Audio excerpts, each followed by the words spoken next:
Ladies and gentlemen, Cypher Sounds, Rosenberg, K Fox, Ebros roaming around here somewhere. We got Sean Kingston in the building with us this morning. Yes. Well, Sean Kingston. I like to call him Chris Mobay. You know what I'm saying? That's just a personal thing. Different name, different city? Yeah. Got it. Yeah. Because Kingston is in Jamaica. I don't know if you know that. No, I thought it was just upstate New York. That's it. He's crazy. What up, man? First of all, how you feeling? Obviously, we haven't had you on the show before, but certainly we haven't seen you since the accident a couple years ago. Yeah. So tell us about the recovery and how you're doing right now, etc. Man, I'm 100% healthy, man. God is good, man. I'm blessed. Just working, man. You know what I'm saying? Working on a brand new album. Just been recording. Happy to be back doing music for my fans, and I'm healthy, man. I'm good. You have no injuries that is different from before the accident? Like, does your neck hurt when it rains or anything like that? Like, Nah. You're 100% the way you were. 100% the way I work. That's great. Please tell me you will not ride a jet ski again. You know what? I was actually going to go on a jet ski like 2 days ago in Jamaica, and they didn't even have any jet skis. Maybe it's a Can sign. you believe that was so... I know. It had to be a sign. Like, how you not going to have jet skis in Jamaica? Like, I went to It was going to be your first time back? No, it was actually going to be my first time back on a jet ski, and I figured, you know what? I said to myself, if I was going to do it anywhere, I'm going to do it in Jamaica, where I'm from. My country, my home country. Did that make you rethink that maybe now you won't go on jet skis? Why yeah, not go it's on like it, though? Exactly. Why not go on one? That's how I feel like. My mom was like, "Oh, you're gonna make me have a heart attack. Please don't." But what happened though? What was the accident? I basically I hit a bridge. I hit a bridge going like, you know what I'm saying, like 75 miles per hour. But it's like in Miami. In Miami. Oh, see, yeah, there's a lot of structure. Like in Jamaica, it's just open water. Exactly. Just go in open water. That's exactly. Don't around no. So maybe that'll be the policy, is just open water. Open water. So what happened though? You're going 75 miles an hour and kaplunk, you just hit this bridge? Well, you know, I was new to the area, and you know, like how I didn't really know the water changes and stuff like that, the sea levels and stuff like that. So I usually ride out like 1, 2 o'clock in the afternoon, and I basically got on a jet ski and went out probably around 5 o'clock. And the water got high. The water rose because the sea level changed. You know how the water rises up. So I couldn't make it under the bridge, and I was going 75. And you know the jet ski don't got no brakes or whatever. So I tried to slow down and end up hitting. Jeez, did you consider jumping off, or was it too close? It was too close. The jet ski, the bridge hit me off. The impact, it was like it stopped right. Is it jet ski or wave runner? This is sit down one. Sit down. Yeah. Oh, that's wave runner. Yeah. That's technically, but everyone calls it jet ski. So where on your body hits the bridge? My heart, my chest area. Oh, jeez. And are you instantly out? Instantly knocked unconscious in the water, drowning. Did you have on a life so much water jacket? Yeah, I don't like jacket. My friend was out there with me on another jet ski, so he was holding me up. I was sinking in water and shit. My eyes were rolling back. It was crazy. And so what's the next thing you remember? From there, I don't remember nothing. He said he was telling me, he was calling for help. He was waving his hand, help or whatever, because people was on their backyard, their back, their back porch, by the water. He was like, help, help, help. Nobody wouldn't see him, and then that's when this guy came. And that's who the guy who saved me. He was an ex-Coast Guard. Happened to be he was it was perfect Sean, timing. You're killing me right now.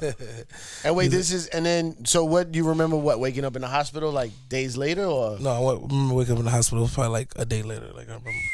And so who is this guy? This guy, He's an angel. Yeah, tell us about this angel. He just angel. stumbles along and finds you? Yeah, his name is John Rivera. He was just an ex-Marine Guard, and he seen my homeboy Jabbar waving for help, and he just jumped in the water and pulled me up. Wow. From where, he jumped from the bridge or? From his boat. He was fishing. on a boat? He had a boat. Yeah.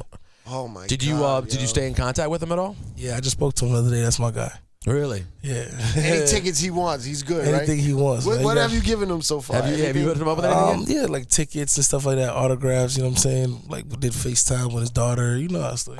Yeah. He's like, hey, listen, Sean. My daughter really likes Justin Bieber. Yeah. Can you Yeah. send over a couple autographs? it's my daughter's 10th birthday. Man, I do Send over whatever. 10 for her and her friends. I do whatever. He saved my life, so it's really, you know what I'm saying? What was it like though? That feeling must have been crazy because you were pretty out of it, and the whole world was talking about it. It really, I don't know. In a weird sense, did it remind you of how much people know who you are? Because it was a big topic conversation. It did. It actually did. Just the love that people, I really people embrace. It was really nice, man. I got a whole bunch of flowers, letters from the fans, and a lot of big, celebrities and fellow some of my homeboys that really showed love. Chris Brown, Rihanna, Serena Williams came to the hospital to visit me. Justin Bieber came to visit me. It felt great, man. Anybody came that you didn't know before? Robert Downey Jr. just walked in or something hey. He's like, I heard. I just want to say what's up. Nah. Most people that was really is you already had met them. Yeah, I met them. It was like a stranger walked in. And then how long Richard was Gere. the road? How long, Richard Gere? How long was the full road to recovery? I would say about a good 2.5 months. 2.5 That's months. it? Yeah, 2.5. Oh, that's not bad. I thought it was like a year or something. Nah, but you out for 2.5. No, I know like it's 3 bad. months. But I'm just saying, like, yeah, it wasn't a year. 3 months you out, and then you gotta think like I had somebody come every day to, I'm saying, therapy. Like, So hospital was 2.5 or 3 months. Yeah. Woo, that's a lot. Yeah, 2.5, 3 months. That's what I'm saying. That's a lot of time. Yeah. And then what? And then it was rehab on walking or Walking, just, you know what I'm saying, just get out of the bed, because when you do trauma, you do heart surgery, it's like, your body you're in pain, you know what I'm saying? And then I got I broke my wrist, like this whole wrist right here was like broken up, like shattered. So they had to get that back working right, and just, a lot of different stuff. During that whole time, did you feel like, wow, my singing career may be over, or did you never think that once? I didn't really think that. Well, my whole fear was like, I hope I can still sing, because they had this tube down my throat too. Like I was eating everything through a tube and everything. So I was like, man, I hope my voice is still good. You know what I'm saying? And I was just like, I really got to cherish everything and just be humble and be grateful, because everything could be gone the next day. So it really opened my eyes too. So, yeah. Tell me about it. So what's up now? You dropping a new joint? Man, I got a brand new single, Beat It, with Chris Brown and Wiz Khalifa. Chris been my homie for years, you know what I'm saying? Since we was like 16, 17, I was on a UPC tour. Yeah, y'all started early together. Yeah, we started right early. around the same time. Exactly. And LA really brought us together, like, you know what I'm saying, going out to LA, linking up with him, going out every night, you know what I'm saying? That boy know how to party, so we just became good friends. And he came to my house one day, he was doing a mural, doing the painting in my crib, and I had the record playing. He was like, yo, I want to go on that record. You know what I'm saying? I had written the whole record. Chris Brown was doing a mural in your house? He loves doing murals. Yeah, I got a mural by him done in my house right now. And he came over while he was doing it. He's like, yo. Spray paint? Yeah. He's nice with it? Nice. Really? I didn't do that. He's an artist, man. He's nice. He's nice. yeah, I I gotta didn't give know it to him. That kid's gifted. He's real nice. He blessed me with a nice, like I said, nice piece. And while the song was playing, he's like, yo, I want to get on the record. I was like, man, you bullshit. You don't want to do this, man. He's like, nah, I want to do it. He's like, I'm going to be in the studio at 10 o'clock tonight. Meet me, whatever. So I pulled up on him, and he did the record. Wow. Yeah, demeanor-wise, life. in terms of the perception we have of Chris Brown, you seem very different demeanor-wise than Chris Brown. Chris Brown is definitely a hype dude. Sean, in the 10 minutes I've known him, seems like a very laid-back dude. That's all I'm saying. Yeah, that's my more, but that's the opposite attract. You know what I'm saying? Chris, whenever we go out, he turns up. You know what I'm saying? Takes off his shirt, wilds out, and I'm more the guy just peeping the whole scene, observing the scene, making sure my dog good. Nah, but look at Ebro. You seen Wild Out before? Nah, I do Wild Ebro Out. Seen Sean Nah, I turn do into- Wild Out, but see, it's a time and place for everything.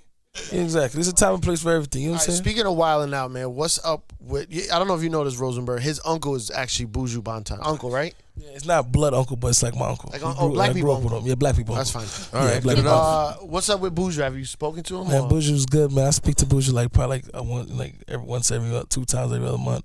My mom's like, she sent money to him before several times. She's like, that's family, man. He taught me a lot about the industry. That's one of the first guys when I was coming up. I was like 14 years old. He was like, man, you got something. You definitely got potential. But he just gave me advice. He was like, always stay hungry. You know what I'm saying? Stay consistent, be productive, and never think you're too good. Just keep working. You know what I'm saying? So.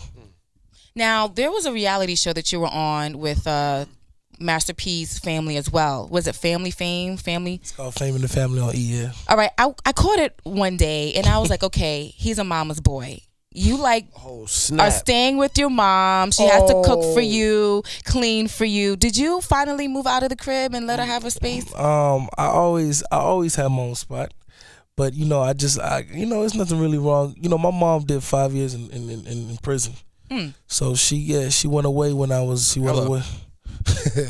She went away when I was 13, and she got out in 2009. So we basically just catching up, spending time. So it's like She came back after the song was hit. after Beautiful Girls.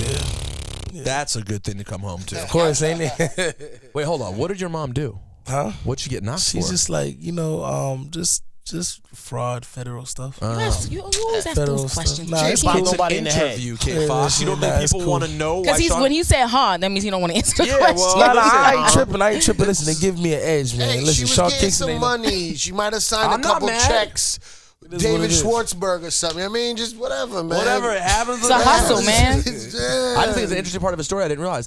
I got to ask you, what is it like when your first thing people know you for is not just people usually come out and have a little hit. It wasn't a hit. you had a worldwide smash for life, the kind of song you can perform off of for the rest of your life. I feel like that must make the next record kind of weird to put out. It does, but it also it's a crazy thing. It's a crazy thing because a lot of people don't get set up like that. Like you see a lot of artists don't really come out with a mega song. They gotta just in the steps. Like I came right out of the gate with a smash, and then had like 4 or 5 top 10 records after that. So it was like it was a blessing. You know what I'm saying? I mean, listen, if all fails for you and you do absolutely nothing, in 40 years they'll be like, Sean Kingston, want to throw him on a reality show? Asking him before you walked He's in. on one now. No, but he could get one in a long time because Okay. that song. Before you walked in, I was just asking him. I was like, so you getting ready to put out that album? Probably gonna go on a world tour. What do you do now? Like, do you do shows? Like, and I was asking him, do you do bar mitzvahs? He was like, I'm running through the bar mitzvahs. I do bar mitzvahs. Yeah, Really? I love those. I get a call from management. You got another bar mitzvah? Let's Like, get it. yes. What 3 songs? I'm in that thing. 3 songs. I'm in Checks that right. thing, baby. Let's get it.